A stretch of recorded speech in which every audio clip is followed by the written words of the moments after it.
Hello, this is a new watch review of my latest purchase, which as you can see is a Rolex GMT Master 2 BLNR, which is also known as the Batman. I've owned this watch for over 2 months now, having bought it second hand for the mighty sum of £6,150. This particular model, as I'm sure you're aware, was released in 2013 and was the world's first dual-coloured Cerachrome bezel. Rumour has it, for every bezel that Rolex make to make the perfect fit, 9 of these are thrown away, allegedly. And this is down to the difficulty of perfecting the black and blue colour and merging it onto one piece of ceramic. The material of this watch is a standard Rolex affair, 904L steel, being brushed and polished. As you can see, the new GMT, the ceramic GMT, comes with polished centre links, which have been quite divisive with customers. I personally don't have a problem with them. I think they make the watch more dressy and stand out a bit more than a brushed steel bracelet. However, if you are OCD about scratches, the PCLs may annoy you, as you only have to look at them really to mark them up. This doesn't really bother me, as in my opinion, if you're going to spend this much money on a watch, you may as well use it. Don't worry about marking it up, and just remember, when this goes off to Rolex to be serviced, it will look new again. So enjoy it, forget about the marks, just enjoy it, wear it, and let Rolex sort it out when it goes back in for service. So the case diameter is 40mm, as with the majority of sports Rolexes. However, again, I feel this watch wears slightly bigger than a 40mm, and that is down to the lugs. Again, the lugs are quite thick, like with the Submariner. The lugs are slightly bigger, which gives the watch a bit more presence on your wrist, and it certainly feels and looks like a bigger watch than it is. The clasp comes with an EasyLink extension, which allows you to extend or tighten up the bracelet by 5mm. And again, I've found this to be very useful, a really useful feature in the summer.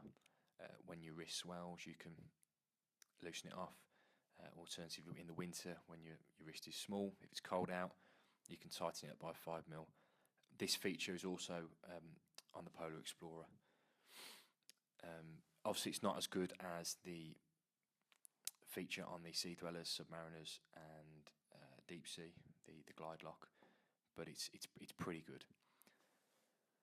The movement inside is the 3186, which has a proven track record has been a real workhorse. No real issues reported on this movement, and if you look after it and service it, then you can get decades of use out of this movement.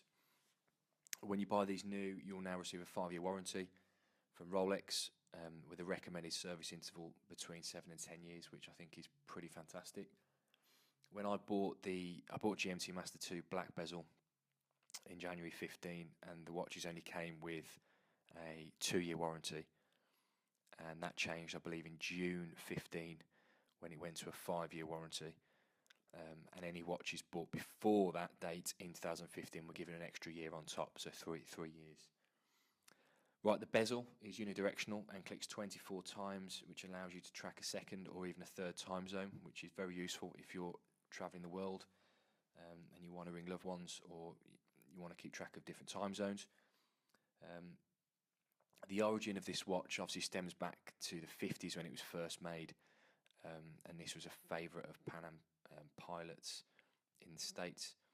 But it's also worth noting that Sir Ranulph Fiennes wore GMT Master 2 on some of his Arctic expeditions, clearly demonstrating that this watch is very, very robust, as are all Rolex sports models. In fact, if you Google GMT Master and put Sir Ranulph Fiennes' details in, you'll actually see an advert, a Rolex advert, with some quotes from him explaining about the GMT Master 2 and what he wore on his expedition, which I think is pretty cool. Someone of his stature, and with his experience, puts his faith into a mechanical watch. is pretty amazing, really. So yeah, although it's a dressy GMT watch, it's extremely robust. Now, I would recommend this watch to anyone. I really would. It is incredibly versatile and comfortable. Now, again, I said that about the Explorer 2, and because that's true as well. But this is a little bit more comfortable than the Explorer 2. I barely notice I'm wearing it when I've got it on. And it also has garnered numerous compliments from people who aren't really watch people. I believe the watch does attract more attention than other Rolex models due to the polished centre links and the splash of colour on the bezel. So if you don't like people noticing your watch, then this probably isn't the watch for you, because it's a really attractive piece, and with the colour and the PCLs, people do notice it. I was actually offered this watch brand new last week, having been on an infamous list at a very big retailer for over a year, but obviously, unfortunately, I'd already picked this up used, so I politely passed.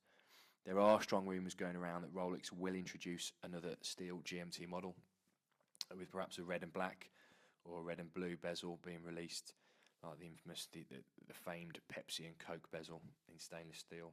Again, this is all rumour. No one knows. People are just making predictions. People are surmising that because they've put some pictures on Instagram, that all of a sudden they're definitely going to release a new GMT. I'm not convinced, but you never know. But we'll have to wait, and only another month now for Basel 17, where all will be revealed. I personally feel that the demand for this watch will always be high, even if a new colour is introduced. However, there is no doubt that if a Coke or Pepsi is released, I think the demand for those models will be massive, with huge waiting lists, which perhaps will detract attention away from the BLNR, making it slightly easier to purchase, which is only a good thing really for people that want this model, because I just find that the waiting lists for these models are plainly ridiculous. Used market, you're looking at anywhere between 6,100 and 6,600 private sale, and from a dealer you're looking at anywhere between 6,600 and 7,000. Again, 6.1 you're looking at 2013, like the one I got, in relatively good condition. New pieces are selling for 7.5, which again is frankly outrageous. Nothing winds me up more than people getting on these lists and buying these watches brand new, keeping the seals on them, and then the next day they're on eBay and they're selling them for a handsome profit. Well, I suppose supply and demand, there's nothing you can do about it, but it does wind me up, because clearly some of these people haven't got an interest in watches, or have got no intention of keeping a watch, and it's purely a business transaction, buying to then sell to a consumer that perhaps will keep that watch for 20, 30 years and has got a real passion for Rolex. Yet he's paying £1,000 over list, which it winds me up massively. I know a lot of you out there might say, well, the supply isn't there, the demand is, and I get that, but it's just morals a lot of the time with me, and it doesn't sit well with me. But there's nothing you can do. This will never change, I don't think, because Rolex, they do tend to restrict the supply of these so-called hot watches or hot models, I believe for this very reason. If you can get one of these for 6,550, you manage to get to the top of that list, then for me it's a no-brainer. Even if you do get bored of it, which I doubt you will, you can easily sell it and more than likely get your money back. My prediction is that Rolex will continue to make this model for years to come, and with the RRP continuing to increase, again, like I said with the Explorer back in July last year, these watches are only going one way when it comes to price. I dread to think what this will cost in 10 years if they're still making it. So if you're umming and ahhing, I say go for it. For me, the Batman is as close to a perfect watch as I can think of.